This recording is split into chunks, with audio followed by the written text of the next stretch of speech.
All right, Rock Addicts, this is DJ REM, and I have Leah on the line. How are you today? I'm doing great, thanks.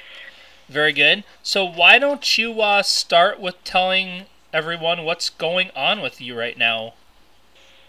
Oh, well, basically, just released my first debut album. It's called Of Earth and Angels.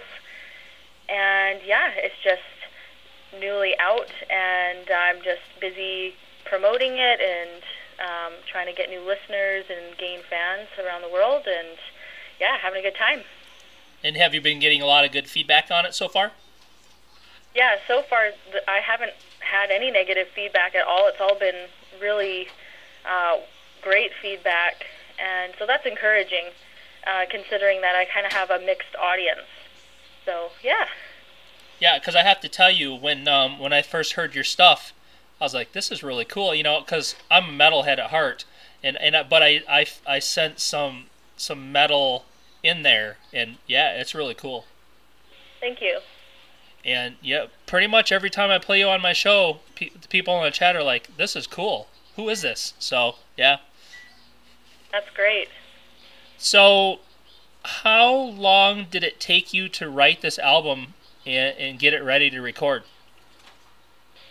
That was an interesting process because writing the album, it was basically I had this huge catalog of songs to choose from. I knew I was going to do an album, and so it came down to pick the best of the best and start with that.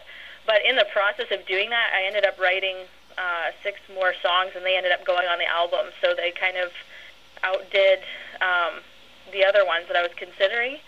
So that was kind of an accident, but it all worked out. And the process itself was a couple of years. I just kind of chipped away at it. I didn't go in the typical way where a band goes in for a couple of months and just records and does all that for 2 months straight. So that was kind of a different way of going about it. So the other members that participated with the making of this album, are they like permanent members, or are they just kind of people you brought in specifically for the album? Yes, I brought them in specifically for this project. I wrote all the music. I played most of it all myself, and including the arrangements, except for the guitar, drums, bass, that kind of thing. The rest of it is all mostly keys and synthesizers and things like that. So I did all that. So it was kind of like it's a Leah project, kind of like the Devin Townsend project, where he's got his guys that come in, and so that's kind of the way I had to approach it because it was such a long-term thing. Very cool. And do you have any plans to like go on the road and take this live at some point? I would definitely love to do that at some point. These days I'm kind of tethered down to my home because I'm a stay-at-home mom, so I've kind of got that as the main priority, but I'm definitely not going to rule out doing the gigs and performing live. I've got the itch to do it, so I can see that down the road, definitely. Very cool. Well, I wish you the best of luck with that, because I think the world needs to see and hear you. Thank you. So, what pushed you? I don't know. It's kind of quirky, the word I used. The creative spark got you going with all this. I've always had the creative spark. I've always had it in me. It's been a dream of mine since I was a kid, and it was one of those things I just had to make a way. Where there's a will, there's a way, kind of a thing.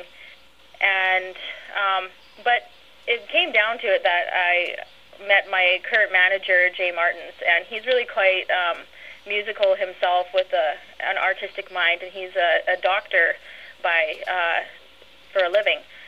So he's kind of got the left brain, right brain thing, and he really wanted to do an album with me. Like, I want to invest. Let's do an album. So that really got the juices flowing as far as getting serious about putting together an actual album. And he collaborated with me quite a bit on ideas for this album, which was great. He just really thinks outside of the box. So yeah, but I've always had the drive to do it, and I've always had, like, my brain never turns off. I don't sleep well, so I'm always thinking of stuff and playing music in my head. So, good times. Very cool. Well, and I have to say, I commend you for one for being a stay-at-home mom. That's awesome, and being able to, to balance that and this at the same time. That's definitely a feat. Yeah, it's interesting. All right. I have to find time to do this kind of thing. It's definitely a challenge, but my kids, I mean, they've been listening to metal since they were in the womb. Awesome. And so every time, they love all kinds of music, and they especially like the hard stuff. Like I have videos of my 2-year-old, of him just headbanging like crazy. It's hilarious. But so it's in our house and everything, and they know when Mom goes into the cave to write and record, like, don't go in there. So, and my husband's quite supportive about it too. So I find my ways to do it. Very good, very good. So, what kind of influences did you have growing up musically? Is there like somebody in your family that kind of got you got you into music? My mom's side of his family is definitely more musical. They just vocally speaking. I kind of grew up in the church kind of scene, choir, all that, and so I grew up around a lot of harmonies and that sort of thing. My dad was more into the old school rock. I particularly kind of clung to band The Doors when I was younger, and that's where I kind of got my first taste of Eastern scales, and I really was drawn to Eastern scales. But vocally speaking, when I was a kid, it was like Mariah Carey. That's where I got I would like mimic some of the flexible little gymnastic things she was doing with her voice. And so I don't know if you can ever hear it, but sometimes I incorporate similar little vocal things like that into the heavier style. And then it was like Enya and Lorena McKennitt, kind of Celtic Eastern fusion stuff. I don't know. I was all over the map. Yeah, well, and I can get that because some of those covers and those links you sent me the other day, I mean, I listened to them. I'm like, this sounds like it should be the artist singing these. Very good. Thank you. So how did you how did you decide to name your project, or whatever you were calling it, Leah? What made you decide to go with that? I think because that was a tricky one. We wanted to think of kind of an acronym for my name. It's kind of funny. Jay Martins thought that the acronym should be "Let Ears Attend Her." Yeah, that would be good. And so all I can picture is like a bunch of ears in like a crowd or something. I don't know. Right. We didn't go with the acronym. We just kind of went with Leah for the time being. And I don't know, that may change in the future. I'm not sure. I plan on doing other projects, so we'll see what happens. That's just kind of my stage name for the time being. Cool. So how much time a week do you spend writing music and practicing? Some weeks, absolutely nothing, and then other weeks, that's all I'm doing in my spare time. So, as soon as the kids are in bed, I'm down in my little cave, my woman cave, with my piano, and I'm just writing and writing till late. So it ebbs and flows, and it's kind of like when the creativity is there, it's like do or die. I just go for it, and then other times I just give it a break and I let it rest. And sooner or later it comes back, and I'll have like a little songwriting streak, and then I'm just going for it. Very cool. So where can people go to find out more about you and the current album? What are the good outlets for them to look at? Okay, yeah, I'm on YouTube. So if they go to, I think it's Leah Music on YouTube. I'm on Reverb Nation. You can find Leah the Music on Reverb Nation. I'm on Facebook.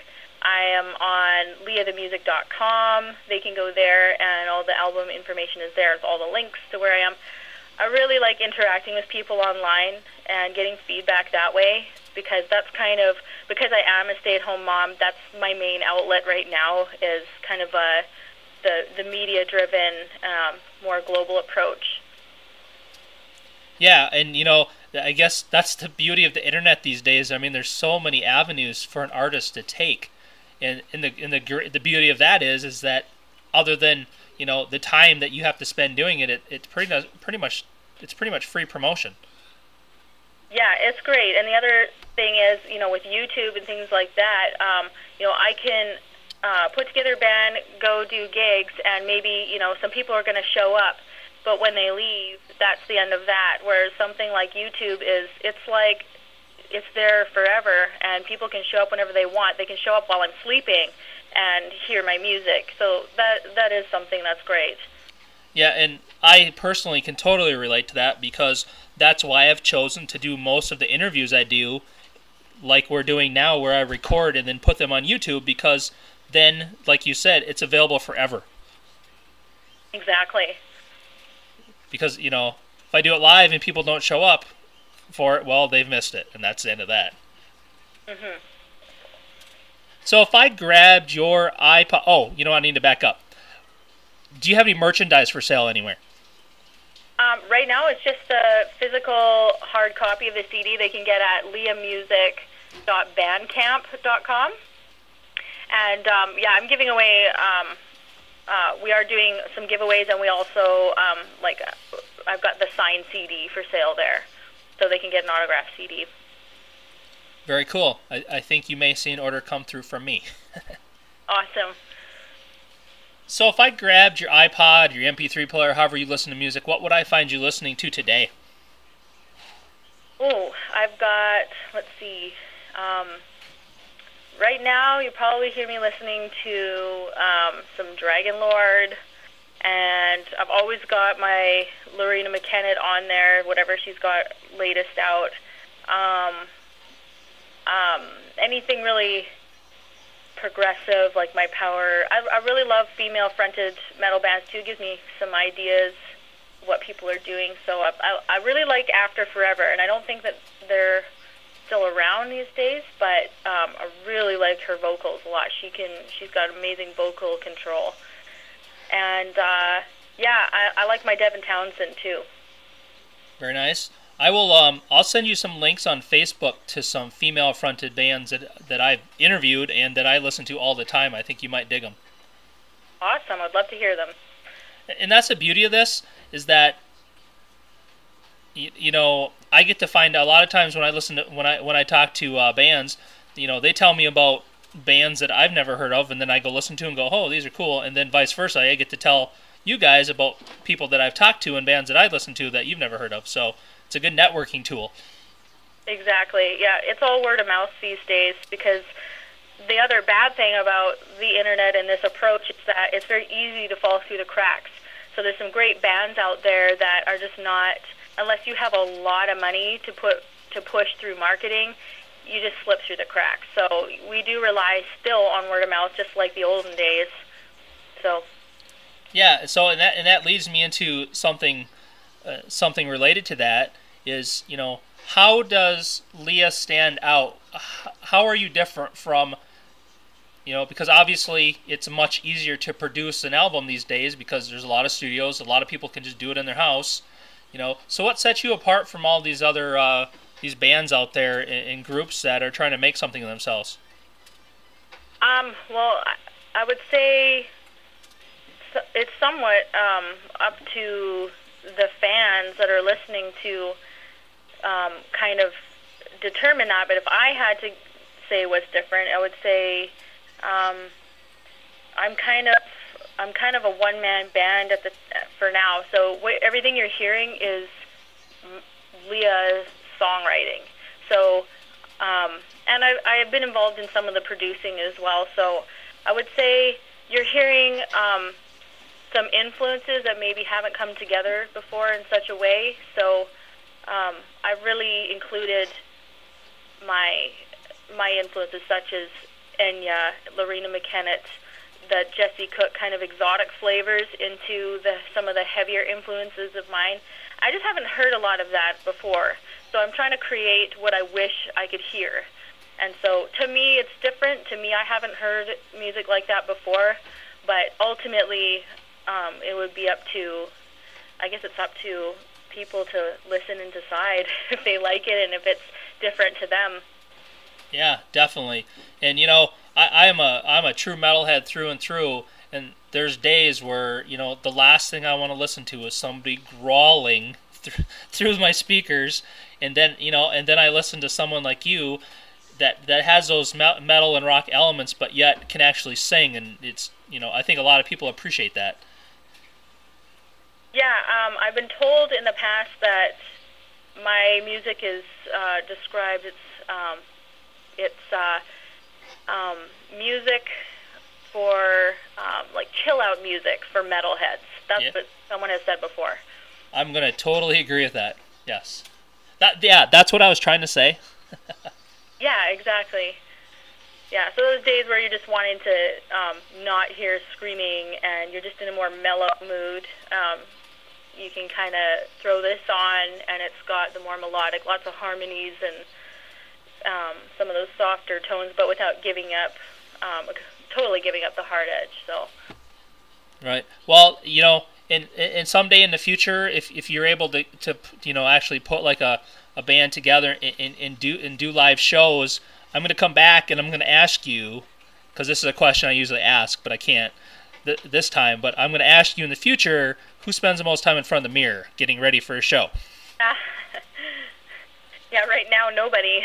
Yep. But I tell you what, you know, sometimes I interview female-fronted bands, and it's actually one of the dudes that spends more time. It cracks me up. Yeah, well, especially if they wear any kind of makeup, right? Right, exactly. So what do you do? What do you like to do to relax? You know, if you're not doing, and I kind of have a feeling where this is where I'm going to go, this is going to end up. But if you're not doing music, and you know, and you're not hanging with the family, do you have anything you like to do to just chill, to like recharge? Yeah, these days I'm working out a lot, so just at home, like I'm like lifting weights and just trying to get healthy, and that's what I'm doing, like every day, 5 days a week. And other than that, I'm just hanging out with my family, and yeah, just writing music for me is relaxing. It's work, but it is also relaxing. That is kind of like the way I de-stress. Right. Like I'm either like working out or I'm writing music. So yeah, not a lot of downtime around here though. Oh come on, I can't. Being a stay-at-home mom, that's piece of cake. Not. Well, we homeschool too, so I literally. Oh my, there's children here all day. Yeah. Wow. Do you homeschool other kids besides your own too? No, they're just mine. Okay. Okay, so you really don't have any downtime? Nope. That's cool, though. Like I said before, I think it's cool that you can do all that and then do this on top of that. And, you know, that's you definitely know how to balance your time properly. Yeah, time management is a very crucial aspect to my life, and I'm not going to say that I do it well, but I am trying. And so far, it's good so far. So, anything else you would like to tell the world about Leah that I haven't asked you? I would just say that I have no intention to stop this writing music, and I have every intention to continue writing and exploring, and I'm always trying to get outside of my own box as far as my creativity goes. I love experimenting with different sounds and ideas. My dream would be to be produced by Devin Townsend one day. I just love his, the way his classic wall of sound. And he actually lives kind of in my area, so I'm hoping that one day he and I could do a project. But I've got some other interesting things on the side, which I won't say yet. But yeah, you'll see maybe a different side of me for some upcoming projects, and I'm very excited about that. Well, that's very cool, and we will be watching to see what happens. Awesome! I can't wait. Okay. one last thing to ask you before I let you go. I would love to have a couple radio tags from you if you don't mind. Sure. So the first one, you can just say, this is Leah, and you're listening to rockaddictradio.com. Sure. This is Leah, and you're listening to rockaddictradio.com. Perfect. And then the second one, you can the same thing, but throw in there that you're listening to DJ REM at Rock Addict Radio. This is Leah, and you're listening to DJ REM at Rock Addict Radio. Very cool. I totally appreciate that. For sure. Do you mind those tracks that you sent me? Do you mind if I send those to the other DJs so they can play them as well? I do not mind. Okay, perfect. That's great, yeah. I don't ever forward tracks unless the artist tells me it's cool, so just FYI. I'm cool. Yeah, in this stage in the game, it's like it's all about exposure, and I just do not have a problem with sharing my music a bit because at this point it's a crucial time to get noticed. So things are really changing in the industry, so it's all about exposure and just gaining new listeners, so I'm totally for it. Okay, well, I will do that, and we will do our part to help you accomplish that. So, thank you. I really appreciate it. Yeah. So, okay, well, thank you a ton. I really appreciate. I really enjoyed talking to you. It was great, and I will have this uploaded to YouTube hopefully later this week, and then I will. I'll send you the link, and so you can promote it as well. Awesome! I can't wait. Thank you for doing the interview. Appreciate it. Yep, no problem. See, it wasn't so bad. Yeah, no. Okay, well, you have a great day. Oh, thanks. You too. Okay, talk to you later. Bye. All right, bye.